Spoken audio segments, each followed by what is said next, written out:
Welcome අද දවසෙත් අපේ අලුත්ම YouTube බ්ලොග් එකට. ඉතින් අද මම මිනි බ්ලොග් එකක් ඔයාලත් එක්ක ෂෙයා කරගන්නවා. අපේ සතියන්ති දවසක් කොහොමද ගෙවන්නේ කියලා, ඒ වගේම අපි ස්ට්‍රෝබෙරි ෆීල්ඩ් පිකින් ගිය හැටි.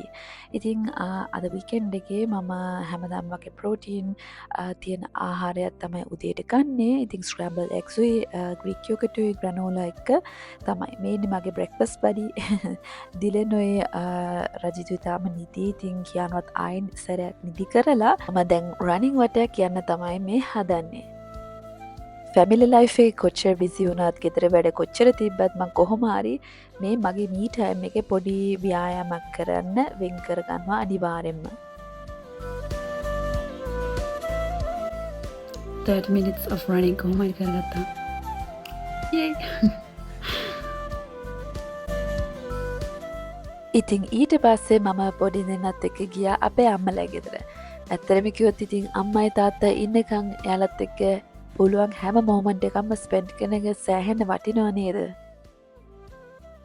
जिंदगी तेरे रंगों से रंगदारी ना हो पाई लम्हा लम्हा कोशिश की पर यारी ना हो पाई तू लगे मुझे दुश्मन सी कभी लगे धड़कन सी जुड़ी जुड़ी बातें हैं टूटे हुए मन की काली काली रातों में गिनता हूँ सितारों को तन्हाई में मैं रोया गले लगा दीवार අපි ඊට පස්සේ හවස් වරුවේ මායි රජිතුයි දිලෙන් තුන්දෙනත් එක්ක ගියා ස්ට්‍රෝබෙරි ලෑන්ඩ් ස්ට්‍රෝබෙරි ෆීල්ඩ් පිකින් කරන්න. ඉතින් කියාන් බබාට තාම එක එච්චර තේරුමක් නැති නිසා එයාලව අම්මලා ගෙදර තියලා ගියා. ඔයාලට පේනවා යුරෝ 4ක් වගේ තමයි ස්ට්‍රෝබෙරි කිලෝ එකට යන්නේ. අපි පික් කරනකොට භාජන අපිට ගෙනියන්න පුළුවන් අපේ ගෙදර ඒවා. එහෙම නැත්නම් එතනින් ගන්න පුළුවන්. මෙයා තමයි හොඳම ස්ට්‍රෝබෙරි පික් කරන එක. අපේ ජීවිතයේ පොඩි පොඩි දේවල් වුණත් රස විඳින්න පුරුදු වෙන්න එපා නේද? ඉතින් මේ වගේ ස්ට්‍රෝබෙරි ෆීල්ඩ් පිකින් යන එකත් පුංචි දෙයක් වුණාට ඒක හරිම ෂෝක් අත්දැකීමක්. අපේ පොඩි ළමයින්ට එහෙම යාලට ගොඩාක් එන්ජොයි කරන්න පුළුවන් අවුට්ඩෝර් ඇක්ටිවිටි එකක් තමයි මේක. පෑ භාගයක් වගේ ඇතුළත අපි කොහොම හරි කිලෝ 3කට කිට්ටු වෙන ස්ට්‍රෝබෙරිස් පික් කරගත්තා.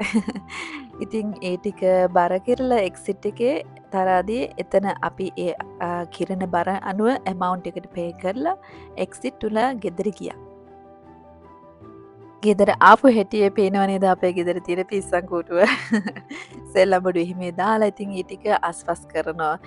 සාමාන්‍යයෙන් දිලෙන් මට උදව් කරනවා. නමුත් අද යාට ටිකක් මහන්සි කියලා කිව්වා. ඊට පස්සේ මම කිව්වා කමන්නේ මම අද අස් කරන්නම් කියලා. නැත්තම් අපි දෙන්නත් එක එකතු වෙලා තමයි මේ වැඩේට බහින්නේ.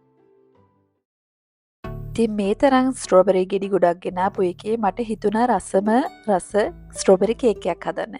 ඒකට මම එකතු කරගන්න බිත්තර හයි ප්‍රෝටීන් පුඩින් ඔයාලට නෝමල් පුඩින් ගන්නත් පුළුවන්. පාම් පිටි සහ 0 කැලරි sugar ඒ වගේම චොක්ලට් චුට්ටකුයි ස්ට්‍රෝබෙරි ගෙඩි ටික obviously. ඒ ඉන්ග්‍රීඩියන්ට්ස් ටික ඔක්කොම ටික හොඳටම කලවම් කරලා mix up කරලා ඊට පස්සේ oven එකට දාන්න තියෙන්නේ. එහෙම නැත්නම් මම නම් අද හදන්නේ air fry එකේ. air fry එකේ ඇත්තම කිව්වොත් ලේසි පහසුට ඉක්මනට කේක් එක පොඩියට හදන්න පුළුවන්. කේක් ඩෝ එක බේක් කරනකම් මම ස්ට්‍රෝබෙරි ගෙඩි ටික කපලා ලෑස්ති කරගන්නවා. බලන්නකො ඉතින් මේ කේක් එකේ ලස්සන. ඊට පස්සේ මම වැනිලා පුඩින් උඩින් දාලා ලේ එකක් වගේ හදලා ඒ වටේම ලස්සනට ස්ට්‍රෝබෙරි ගෙඩි ටික තියන්නයි තියෙන්නේ. ඒක උඩින් අන්තිමට චොක්ලට් පොඩ්ඩක් දිය කරලා ඒකෙන් උඩින් ස්ප්‍රින්කල්ස් වගේ දාන්න. මේ විදිහට තමයි මගේ රසම රස ස්ට්‍රෝබෙරි කේක් එක හැදුවේ. දැන් ඉතින් බබාලවත් නිදි කරලා මම මගේ මී ටයිම් එක එන්ජොයි කරනවා. ඉතින් ඔයාලා දන්න මම මැටර්නිටි ලීව් හිටියත් වෛද්‍යවරයෙක් විදියට නිතරම වගේ අපි මෙඩිකල් මැගසින්ස් එහෙම බලනවා. ඉතින් ඩොක්ටර් කෙනෙක් කියන්නේ සදාකාලිකව ඉගෙන ගන්න කෙනෙක් තමයි. ඉතින් හැමදාම වගේ ගොඩක් ස්තුතියි අපේ වීඩියෝ එක අදත් බැලුවට. ඊළඟ එකකින් ඉතා ඉක්මනට හම්බ වෙමු.